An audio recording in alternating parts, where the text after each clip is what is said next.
CV, c'est pour certains une tâche pénible qui finit parfois par être bâclée. Pourtant, c'est primordial pour donner aux recruteurs l'envie de vous faire passer un entretien.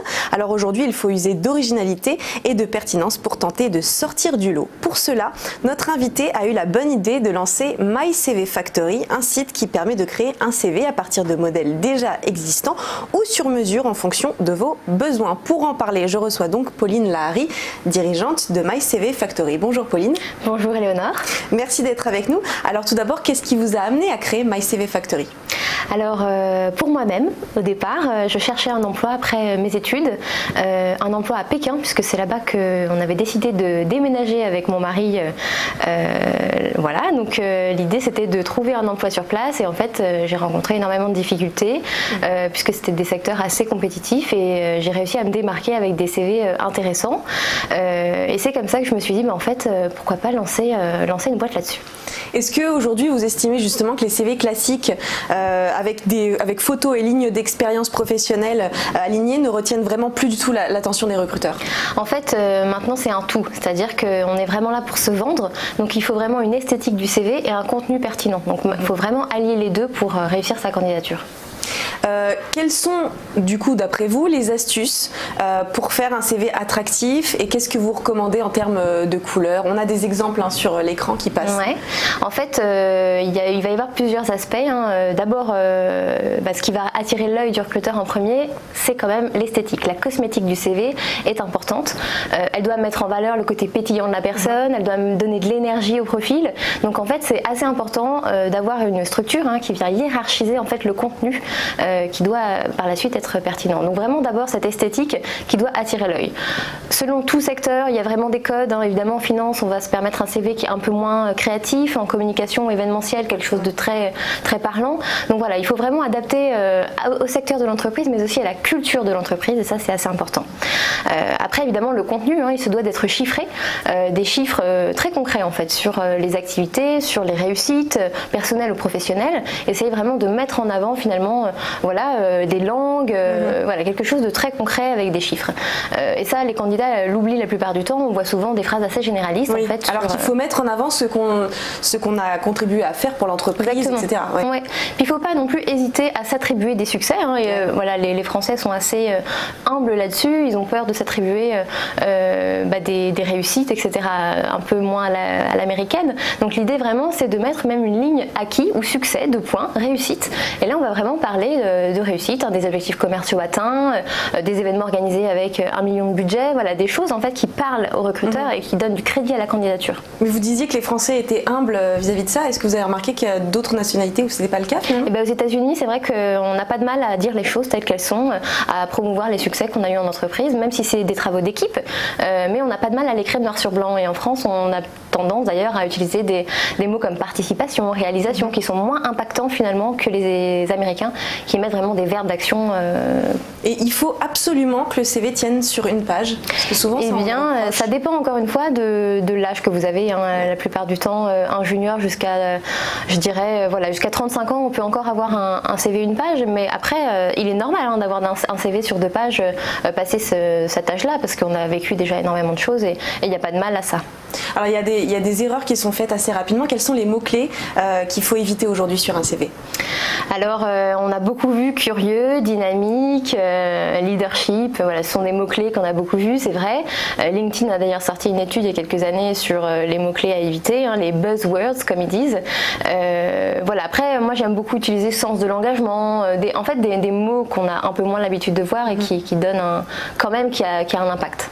Alors, quelles sont les offres que vous proposez aujourd'hui et les tarifs qui sont sur le site? Oui, alors on a plusieurs offres, mais les principales sont assez simples. En fait, on a d'abord le modèle de CV à télécharger.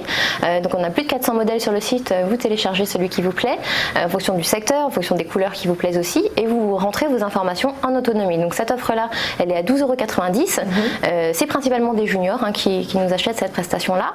Et on a ensuite l'offre sur mesure, où là on va vraiment rédiger le CV pour vous, avec les mots-clés qui vont bien, et là on est plutôt sur une offre à 90 € qui est plutôt dédiée aux seniors qui n'ont pas forcément le temps de le faire, il y a une vie de famille, il y a déjà un job, souvent ils sont déjà en job, en emploi, donc l'idée c'est de leur faire gagner du temps et de le faire à leur place. Et comment justement vous communiquez avec avec la personne, c'est par un échange de mail que vous... Oui, souvent c'est plutôt par mail.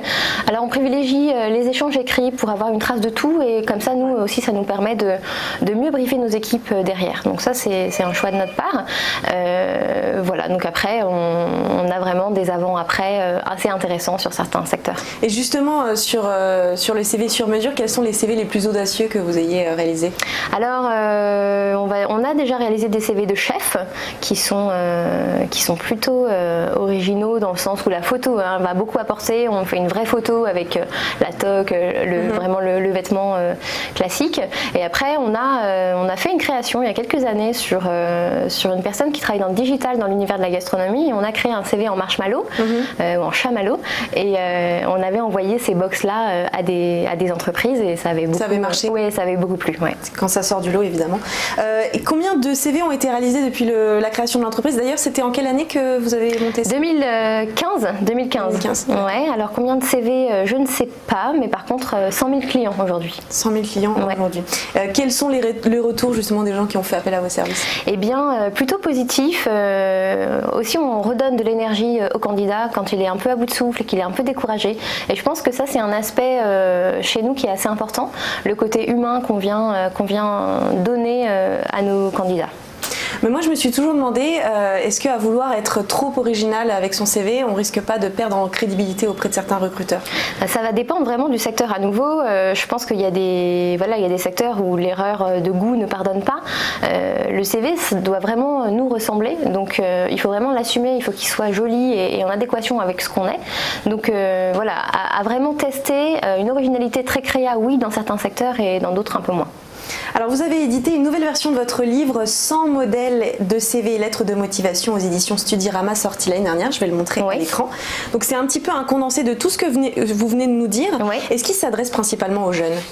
Pas forcément, d'ailleurs il y a 50-50, on a des profils juniors et des profils seniors exprès. L'idée c'est de commenter en détail pourquoi ce CV réussit ou pas et quels sont les axes d'amélioration. C'est vraiment donner des conseils très concrets aux candidats qui puissent les appliquer chez lui quand justement il vient par exemple télécharger un modèle chez nous.